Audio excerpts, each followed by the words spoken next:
आधुनिक मीरा के नाम से प्रसिद्ध महादेवी वर्मा का जन्म सन 1907 ईस्वी में होली के दिन फर्रुखाबाद उत्तर प्रदेश में हुआ था।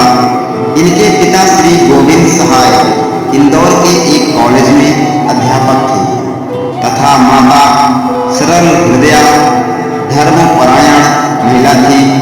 महादेवी बड़ी कुशाग्र बुद्धि बालिका थी और बचपन से ही माँ से रामायण महाभारत की कथाएं सुनते रहने के कारण इनके मन में साहित्य के प्रति आकर्षण उत्पन्न हो गया था। फलतः मौलिक काव्य रचना इन्होंने बहुत छोटी आयु से आरंभ कर दी थी। इन्होंने प्रयाग विश्वविद्यालय में से संस्कृत में MA किया।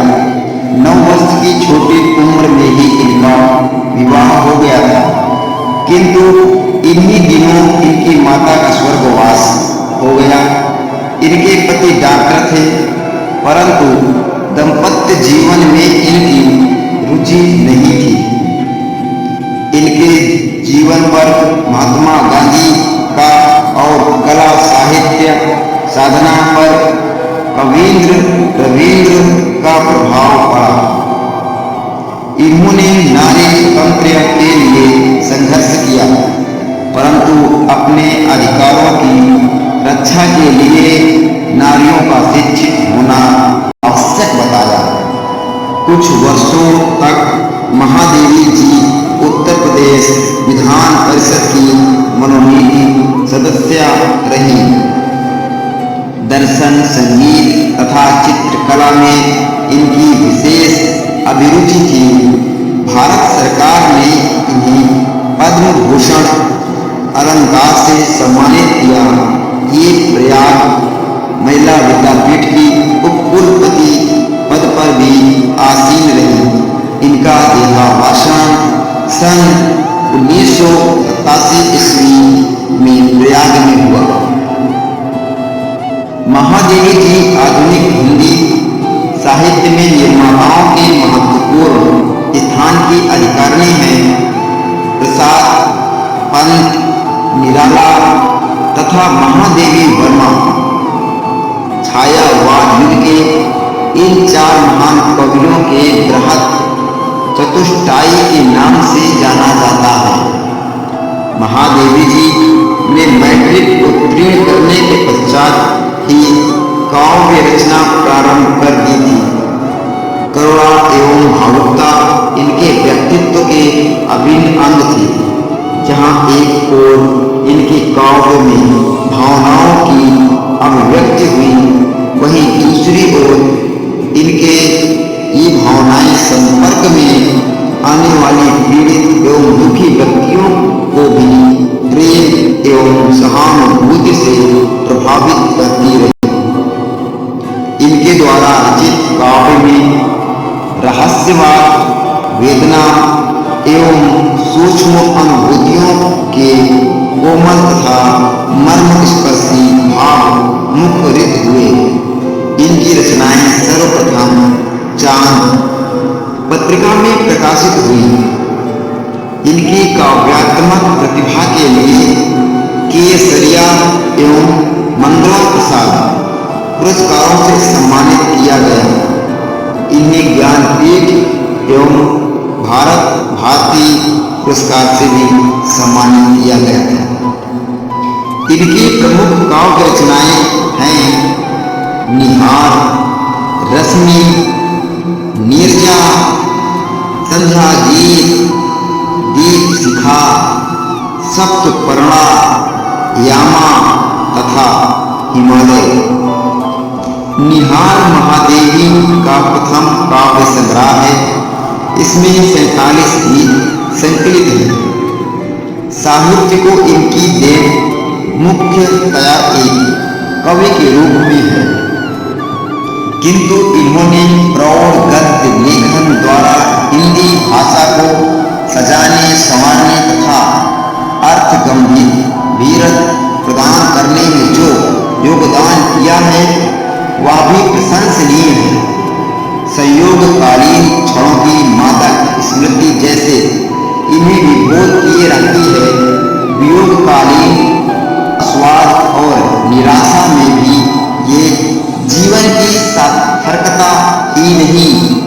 अपितु रस अनुभव करते हैं।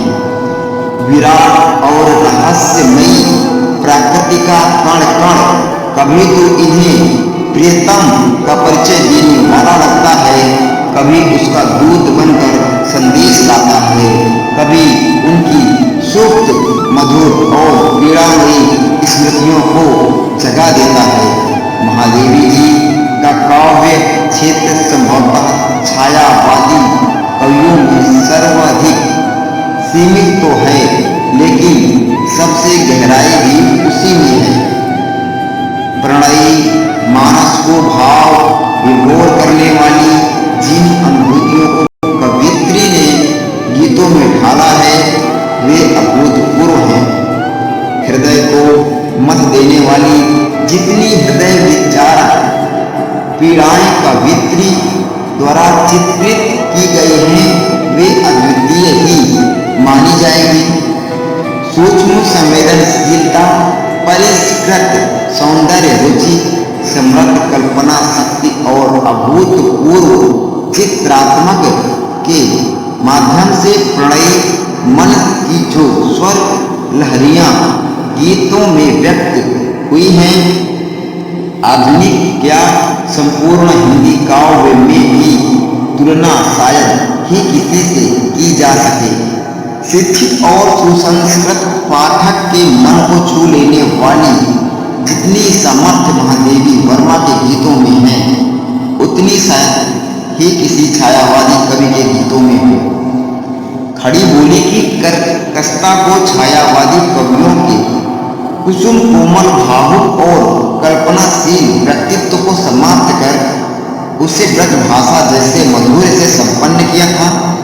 कवियत्री ने अपने व्यक्तित्व की सहज करुणा, संवेदनशीलता और संगीत बोध के द्वारा उसमें अभूतपूर्व मधुर्य तथा मानव और प्राकृतिक जगत के सूक्ष्म से सूक्ष्म स्पंदनों को अभिव्यक्त करने की क्षमता भर दी। तत्सम शब्दावली को एक गरिमा से अभिभूत कर देती है। कलापूर्ण चित्रात्मक इनके गीत शिल्प का एक प्रमुख अंग है। अलंकार और लक्षणा तथा व्यंजना का चमत्कार इनके काव्य में प्राप्त होता है। प्रणयी जीवन के हास अश्रु की अभिव्यक्ति इनके काव्य की सीमा रेखा मानी जा सकती है। सामायिक जीवन के प्रति छवि का नितांत अभाव वास्तव में बड़ी खटकने वाली चीज है। कठिनता से ही दो तीन गीतों में वाम जगत की छाया दिखाई पड़ती है। आश्चर्य होता है यह देखकर कि कवियत्री की गद्य रचनाओं तथा सामाजिक जीवन में जो समृद्ध चेतना पर्याप्त मात्रा में मिलती है, उसकी कोई छाया रेखा भी गीतों में खोजे नहीं मिलती है। व्यक्तित्व का ऐसा कठोर विभाजन अभूतपूर्व ही है। फिर भी हिंदी गीतों की मधुरता कवियत्री के रूप में महादेवी वर्मा अद्वितीय गौरव से मंडित है। महादेवी वर्मा के पिता श्री गोविंद सहाय और माता